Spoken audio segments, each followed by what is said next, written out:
أعوذ بالله من الشيطان الرجيم. بسم الله الرحمن الرحيم. ومن أظلم ممن افترى على الله كذبا أو كذب بآياته إنه لا يفلح الظالمون. ويوم نحشرهم جميعا ثم نقول للذين أشركوا أين شركاؤكم الذين كنتم تزعمون. ثم لم تكن فتنتهم إلا أن قالوا والله ربنا ما كنا مشركين. انظر كيف كذبوا على أنفسهم وضل عنهم ما كانوا يفترون. ومنهم من يستمع إليك وجعلنا على قلوبهم أكنة أن يفقهوه وفي آذانهم وقرا وإن يروا كل آية لا يؤمنوا بها حتى إذا جاءوك يجادلونك يقول الذين كفروا إن هذا إلا أساطير الأولين. وهم ينهون عنه وينأون عنه وإن يهلكون إلا أنفسهم وما يشعرون. ولو ترى إذ وقفوا على النار فقالوا يا ليتنا نرد ولا نكذب بآيات ربنا ونكون من المؤمنين. بل بدا لهم ما كانوا يخفون من قبل ولو ردوا لعادوا لما نهوا عنه وإنهم لكاذبون. فقالوا إن هي إلا حياتنا الدنيا وما نحن بمبعوثين.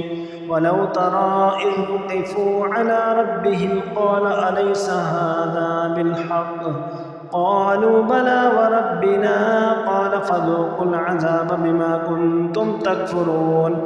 قد خسر الذين كذبوا بلقاء الله حتى إذا جاءتهم الساعة بغتة قالوا يا حسرتنا على ما فرطنا فيها وهم يحملون أوزارهم على ظهورهم ألا ساء ما يزرون. وما الحياة الدنيا إلا لعب ولهو وللدار الآخرة خير للذين يتقون أفلا تعقلون. قد نعلم إنه ليحزنك الذي يقولون فإنهم لا يكذبونك ولكن الظالمين بآيات الله يجحدون. ولقد كذبت رسل من قبلك فصبروا على ما كذبوا وأوذوا حتى أتاهم نصرنا ولا مبدل لكلمات الله ولقد جاءك من نبأ المرسلين.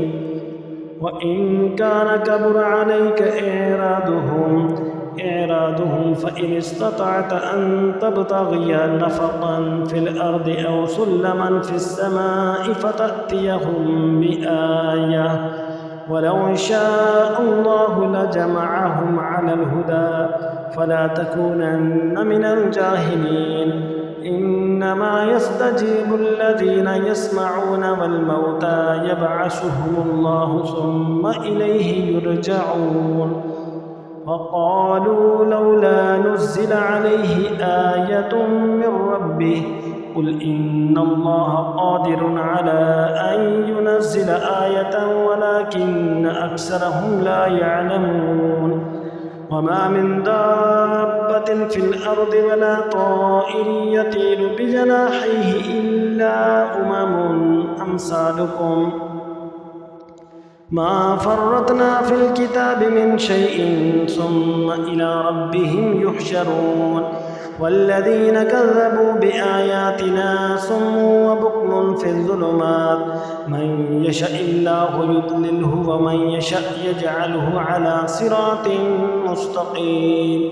قل أرأيتكم إن أتاكم عذاب الله أو أتتكم الساعة أغير الله تدعون إن كنتم صادقين بل إياه تدعون فيكشف ما تدعون إليه إن شاء وتنسون ما تشركون.